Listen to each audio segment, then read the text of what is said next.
नमस्कार, live cities की night bulletin दिन भर बिहार में आपका स्वागत है। खबरों की शुरुआत करेंगे, लेकिन उससे पहले एक नजर डालते हैं आज की सुर्खियों पर। नितिन नवीन का बीजेपी मुख्यालय में शाह ने किया स्वागत। संजय सरावगी बने बिहार बीजेपी के नए प्रदेश अध्यक्ष। सीएम नीतीश से मिले नितिन नवीन। सांसद पप्पू यादव ने की नितिन नवीन की तारीफ। बिहार में माफिया का इलाज करना है, मेरे पास बस यही काम, सम्राट की चेतावनी। उप मुख्यमंत्री विजय सिन्हा का अधिकारियों को सख्त आदेश। प्रियंका से 2 घंटे बंद कमरे में मिले Prashant Kishor. Land for job मामले में फिर टली सुनवाई। जमुई में ज्वेलर्स के परिवार को बंधक बनाकर 66 लाख की डकैती। पटना मेयर नगर आयुक्त की अध्यक्षता में कई एजेंडों पर मुहर। अब खबरें विस्तार से।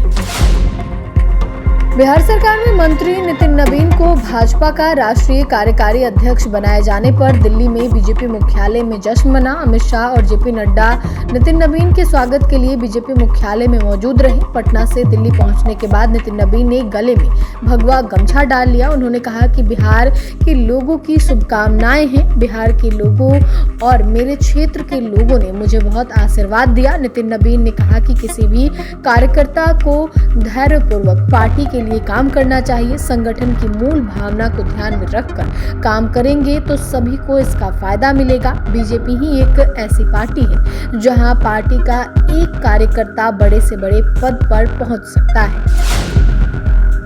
बीजेपी ने संजय सरावगी को बिहार प्रदेश अध्यक्ष बनाया है। संजय सरावगी दरभंगा सदर सीट से विधायक हैं। उन्हें बीजेपी का प्रदेश अध्यक्ष बनाए जाने की घोषणा पार्टी ने एक चिट्ठी के जरिए की है। संजय सरावगी अब दिलीप जायसवाल की जिम्मेदारी संभालेंगे, जो अभी बिहार में बीजेपी के प्रदेश अध्यक्ष थे। संजय सरावगी ने बिहार बीजेपी प्रदेश अध्यक्ष बनने की घोषणा बीजेपी के राष्ट्रीय महासचिव अरुण सिंह के हस्ताक्षर से जारी एक पत्र द्वारा किया गया, जिसमें बताया गया कि यह नियुक्ति तत्काल प्रभाव से लागू होगी।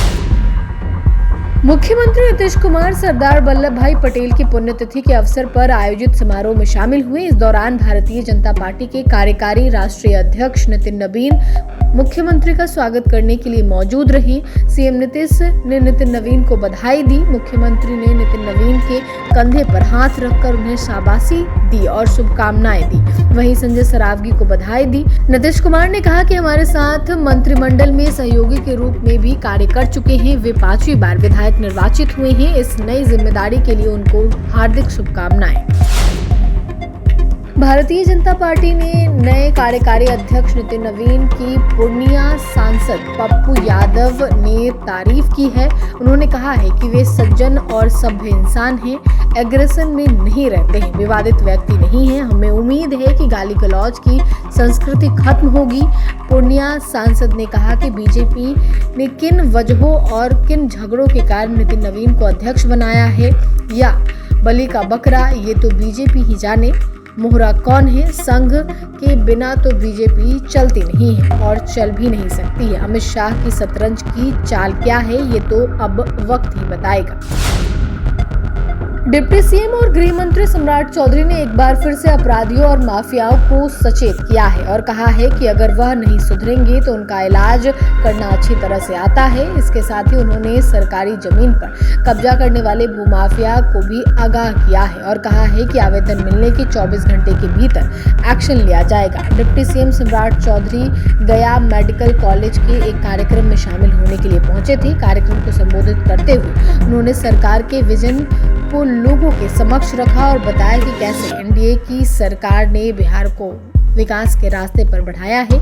इसी दौरान कहा कि मुख्यमंत्री नीतीश कुमार ने इस बार मुझे गृह विभाग का काम सौंपा है। बिहार के सब माफिया को ठीक करना है, मेरा काम यही है, मेरे पास दूसरा कोई काम नहीं है।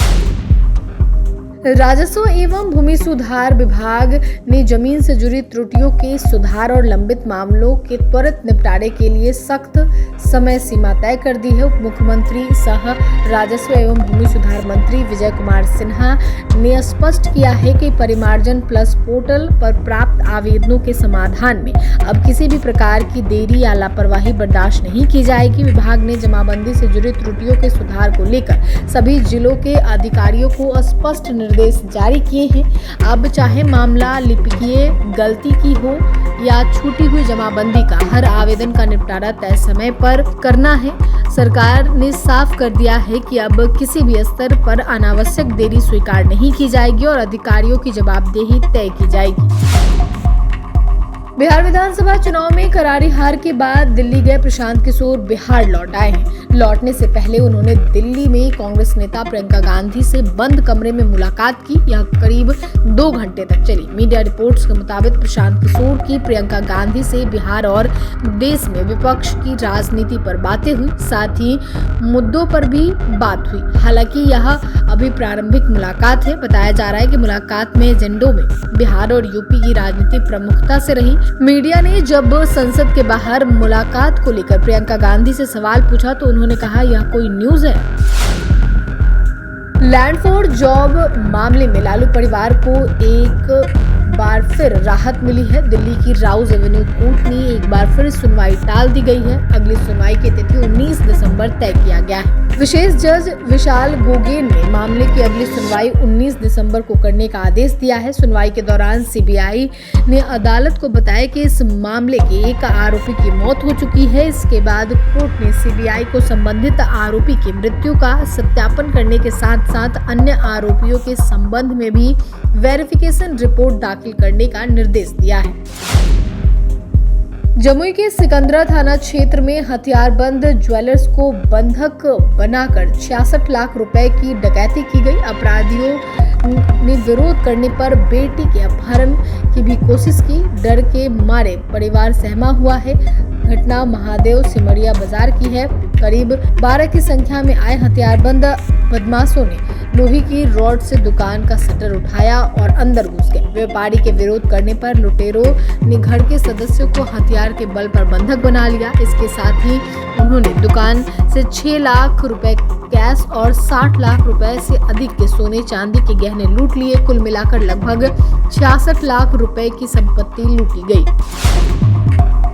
पटना नगर निगम की सशक्त स्थायी समिति की 18वीं बैठक संपन्न हुई, जिसमें मेयर सीता साहू और नगर आयुक्त की अध्यक्षता में 32 महत्वपूर्ण एजेंडों पर मुहर लगी। इस बैठक में नागरिक सुविधाओं, शहरी विकास और नगर प्रशासन से जुड़े कई अहम मुद्दों पर चर्चा हुई, जिसमें पिछले दिनों हुए जल जमाव के बाद की स्थिति और शहर के समग्र विकास पर ध्यान केंद्रित किया गया, जिसके लिए कई महत्वपूर्ण निर्णय लिए गए और लंबित मुद्दों पर विचार विमर्श किया गया।